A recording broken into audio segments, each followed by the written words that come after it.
"Can you tell me who bought it?" I asked. She looked at me for a long moment. Then she said, "You did. I remember your face." I drove home without turning on the radio. I sat in my parked car in the garage for 23 minutes.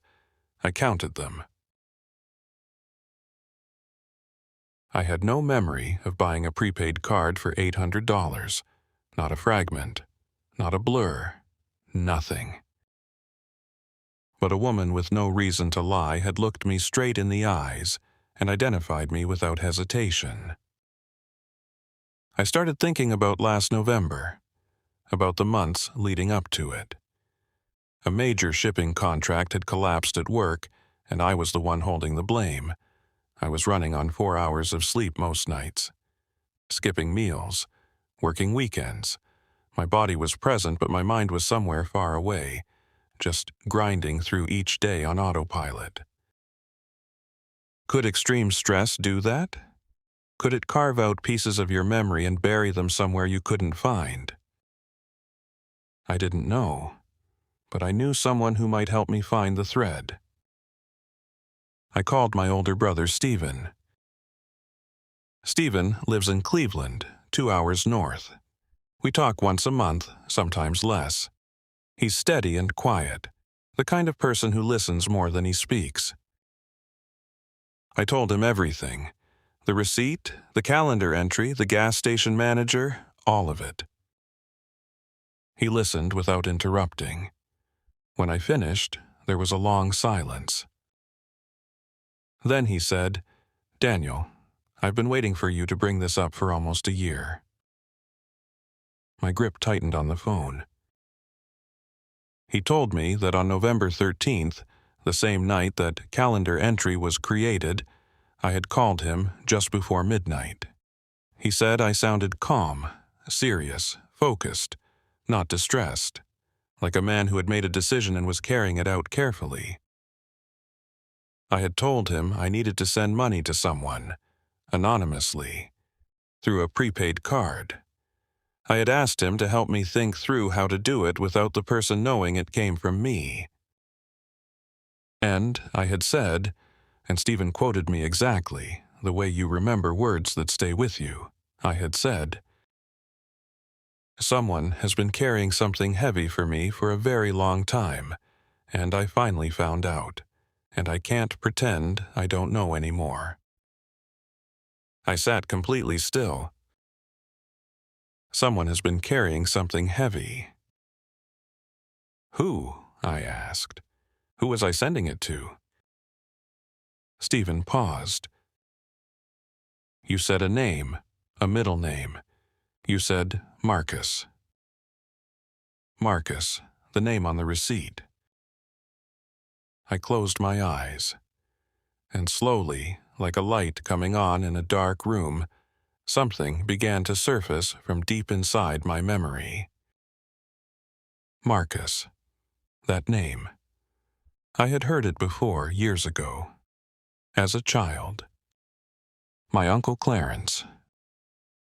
His full name is Clarence Marcus Reeves. I hadn't heard his middle name spoken aloud since I was maybe 11 years old. It had completely disappeared from my conscious memory, but somewhere inside, in whatever part of us stores the things we loved before we're old enough to understand their value, it had stayed. I went back through everything. Bank statements, old emails, text messages I'd forgotten I'd sent. And I found it. A text I had sent to Uncle Clarence on November 12th, 2 nights before the receipt. I had written, "Uncle Clarence, I need to ask you something. Did you used to help Mom with the rent when I was in middle school?" His reply came the following morning.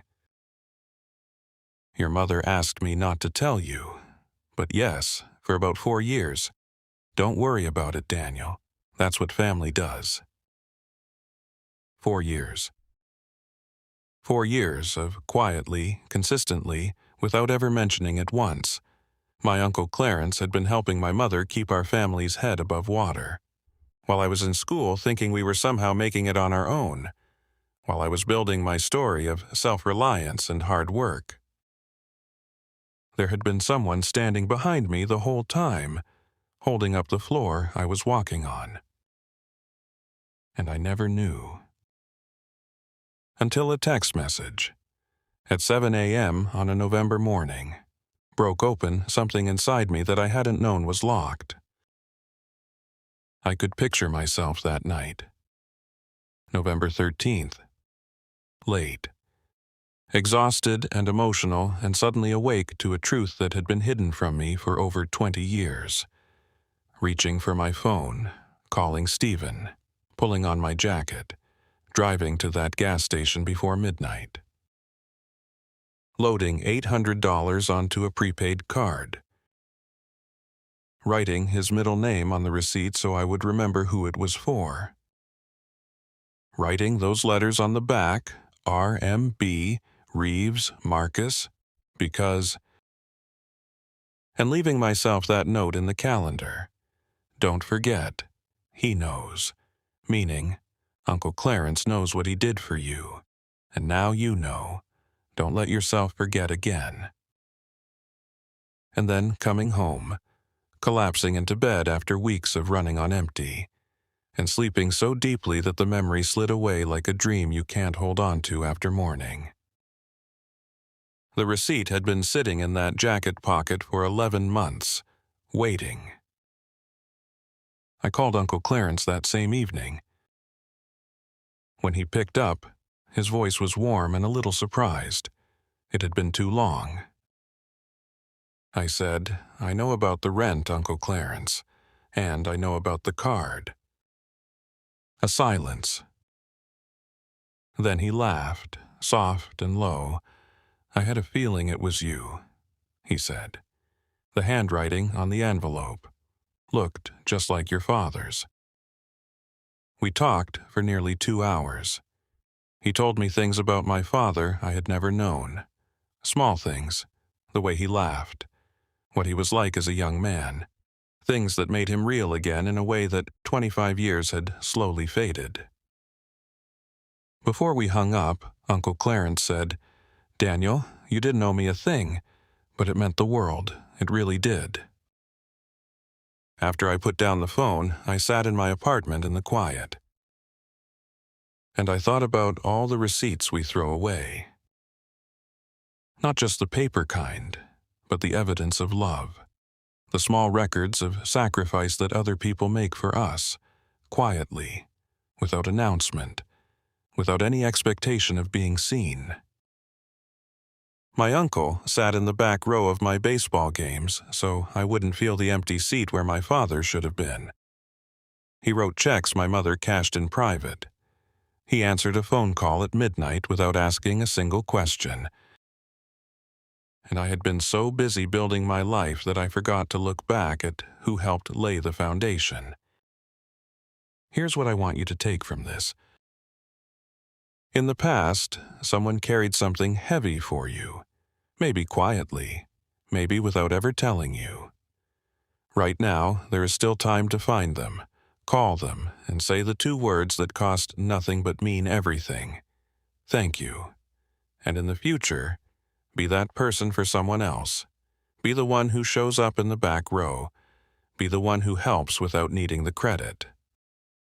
Because the greatest things people do for us are often the things we almost throw away without reading. Don't throw away the receipt.